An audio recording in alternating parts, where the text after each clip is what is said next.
Hello mga Marcy! Mahilig din po ba kayong bumili ng damit sa ukay-ukay? Dahil nagtitinda nga ako ng ukay-ukay ay madalas talaga kumukuha ako ng pansarili kong gamit o damit. At tanong ko nga kayo, paano nyo nilalabahan yung mga damit na galing sa ukay? Itong video ko nga po pala na ito ay isi-share ko sa inyo kung paano ko nilalabahan yung mga damit na galing sa ukay. Una ko po palang ginagawa ay binababad ko tong mga damit gamit itong oksalik.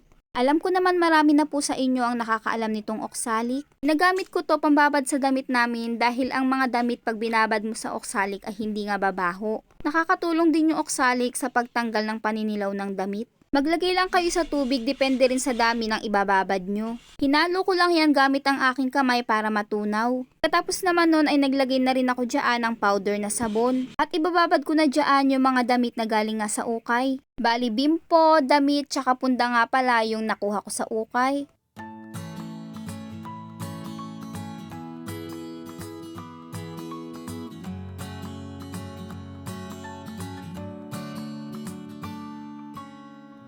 Ibababad ko nga lang pala ito ng magdamag. Kinabukasan ng umaga ay binalikan ko na nga rin itong aking binabad at isa-isa ko na nga yung nilagay dito sa timba.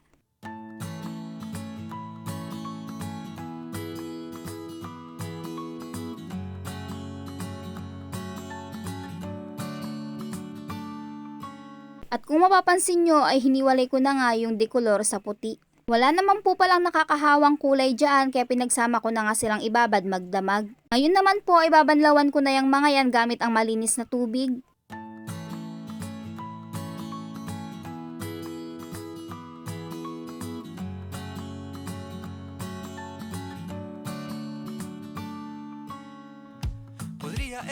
Pagkatapos ko naman pong mabanlawan yun ng 2 beses ay ganito naman po ang aking ginawa. Naglagay lang po ulit ako dyan ng powder na sabon sa planggana at itong baking soda. Pagkatapos ay naglagay din ako dyan ng mainit na tubig. Yung iba ay pinapakuluan nga nila yung damit galing sa ukay. Aminin nyo mga Marcy, maraming gumagawa nun. Ma-share ko lang sa inyo, alam nyo ba meron akong customer sa ukay, ang ginawa niya sa damit niya ay pinakuluan niya ito. As in inilaga niya yung damit na nabili niya sa akin. Pagkatapos ay nag-chat siya sa akin na ganun nga daw yung ginawa niya at ang nangyari nga daw sa damit ay naggutay-gutay. Sabi ko nga ay baka ginawa niya nga na karne ng baka iyon at pinatagalan niya nga yung pagpapakulo.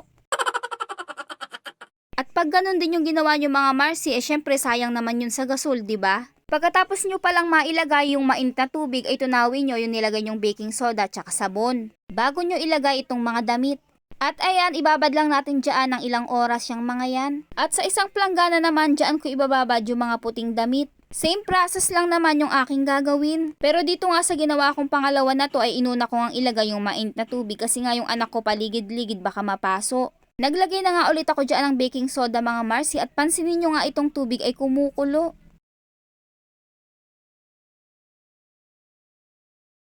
Naglagay na ulit ako dyan ng powder at hinalo ko lang yung gamit itong stick. Syempre napakainit niyan no. At ilalagay ko na nga ulit isa-isa itong aking ibababad.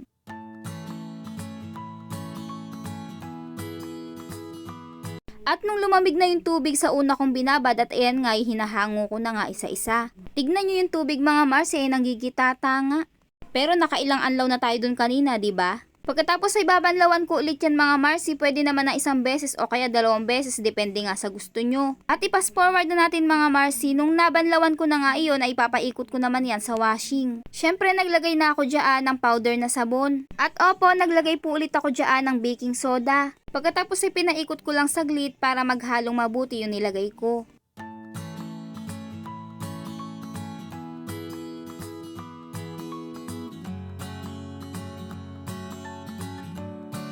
Ito nga pala yung binabad ko mga Marcy na mga puti o tignan nyo naman. Naibabad at nabanlawan na rin natin yan kanina pero tignan nyo yung dumi ay ayan pa rin nga.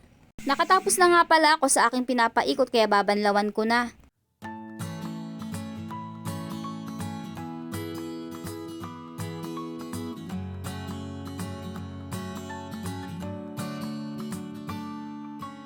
Yung gantong paglalaba nga pala ng damit sa ukay ay 2 beses ko pa nga lang yung nagagawa. May napanood kasi ako na doktor sa YouTube, ang topic niya ay baking soda. At nasabi niya doon na pagdating nga daw sa damit ay matatanggal nga daw yung amoy pag ginamit mo nga daw yung baking soda.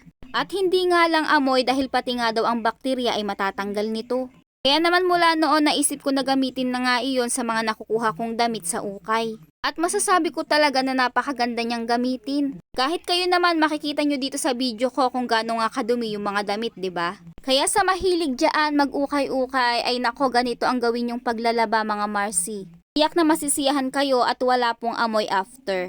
Sana po ay nakatulong sa inyo itong aking video. Maraming salamat po sa panonood. Paki-share na rin po ito. God bless!